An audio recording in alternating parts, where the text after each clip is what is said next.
Hello. এরকম অবস্থায় কেন দেখছো বলছি, ক্রমশ প্রকাশ্যে। এখন কটা বাজে? 4টে। ও হ্যাঁ, 4টে হয়েছে নাকি? দেখে ফেলেছো সব কিছু, যা যা দেখার। টুইস্ট, দাঁড়াও, টুইস্ট সব ওকে ছিল। আমি কাজ বাজ করেছি, আমি কিন্তু ফাঁকি দিইনি। তোমরা কেউ কিন্তু বলতে পারবো না আমি ফাঁকি দিয়েছি। হ্যাঁ, কিন্তু আমি জ্বর চেক করবো, আমার জ্বর আসছে। ওষুধ খেয়েছি, আমি ভাত খেয়ে ওষুধ খেলাম, জ্বর চেক করবো রীতিমতো। একবার জ্বর চেক করা হয়ে গেছে প্যারাসিটামল খাওয়ার আগে, তখন 100-র একটু উপরে ছিল জ্বর। এখন কতটা হচ্ছে জানি না, রীতিমতো পা হাত পা আবার কামড়াচ্ছে।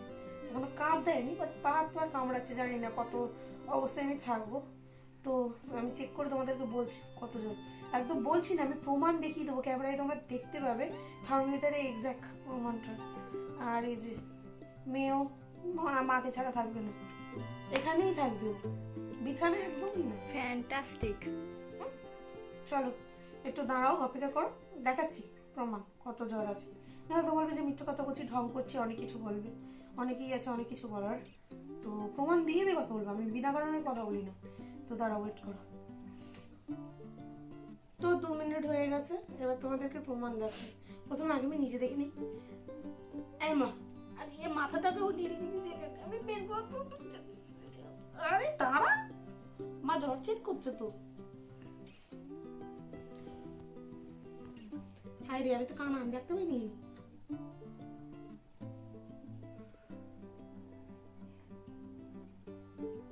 দেখো 100-র একটু বেশিই আছে, বাট জানি না কেন মনে হচ্ছে যেন মেন ব্যাপারটা করলে তো ঠান্ডার জন্যই বেশি গা হাত পা কামড়াচ্ছে। এদিকে আসো, দেখাচ্ছি তোমাদেরকে কতটা করা। এই যে একটু বোঝার চেষ্টা করো, এই যে দেখতে পাচ্ছ, এই যে এখানটা দেখো, যে জায়গাটা ডিপ মনে হচ্ছে 100-র থেকে একটু বেশি, 100.2 এরকম সামথিং। এই দেখো, এই যে এই লাইনটা দেখো ডিপ, এই যে আই থিঙ্ক দেখতে পাচ্ছ। এবার দেখতে পাচ্ছ তো, আমি ইয়ার কি পাচ্ছি না, কিন্তু সিরিয়াসলি আমার জ্বর।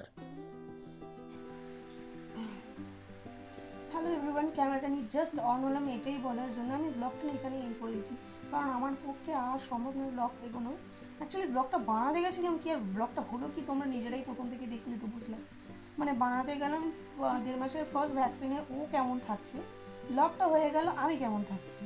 মানে বোধহয় 100 ভাগের মধ্যে 1 ভাগ বোধহয় আমিই বেরোলাম, যে বাচ্চার ভ্যাকসিন নিল, বাচ্চার মার তুমুল ঝড় চলে আসলো। মানে এত সুন্দর, কি বলবো, কিছু বলার নেই। যাই হোক, মোদ্দা কথা এটাই, আমি অনেক কষ্ট করে বলছি, এত স্পিডে না বললে না তোমাদের সাথে গুছিয়ে আমি কথা বলে উঠতে পারবো না।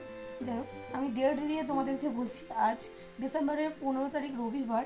রীতিমতো বিয়ে বাড়ি হয়ে যাচ্ছে, সব বিয়ে হচ্ছে, লাস্ট বিয়েটা আমার বড় বন্ধুর বিয়েতে রয়েছে। যাই হোক, তো আমি ব্লগটা আর এগোচ্ছি না, কারণ আমার বর যদি দেখে আমি অসুস্থ শরীরে ব্লগ ব্লগ করে যাচ্ছি, আমার ডিরেক্ট নিয়ে গিয়ে খালে ফেলে দিয়ে বলবে এটা আরেকটা ব্লগ, মানে নতুন কন্টেন্ট ওই বানিয়ে ফেলবে। যাই হোক, তো আমি নিজে সুস্থ হয়ে আমি ব্লগটাকে যখন এডিট করে পোস্ট করবো তোমরা তখনই দেখতে পাবে, তো প্লিজ কিছু মনে করো না। আগেভাগেই আমি সেটা বলে দিচ্ছি, জানি না এই মাসেও দেখতে পারো, সেটা সামনের মাসেও দেখতে পারো। আই এম সো সরি, আগে তোমাকে সুস্থ হতে হবে, কারণ আমার কাছে একটা ছোটো বেবি রয়েছে। তো চলো টাটা, তোমরা ভালো থেকো, সুস্থ থেকো এই ঠান্ডার মধ্যে। এখানে তো রাত্রির বেলায় না, মানে দেশে প্রপার 13 ডিগ্রি 14 ডিগ্রি করে টেম্পারেচার থাকে, তো ঠান্ডা লাগাটা স্বাভাবিক ব্যাপার। তো চলো, সুস্থ হয়ে তোমাদের সাথে দেখা করছি নেক্সট কোনো ব্লগ বা ভিডিওতে। আজ এটুকুই। নতুন হয়ে থাকলে সাবস্ক্রাইব করে নিও, আর ভালো লেগে থাকলে লাইক কমেন্ট শেয়ার করে দিও। চলো টাটা, সুস্থ হয়ে দেখা করছি।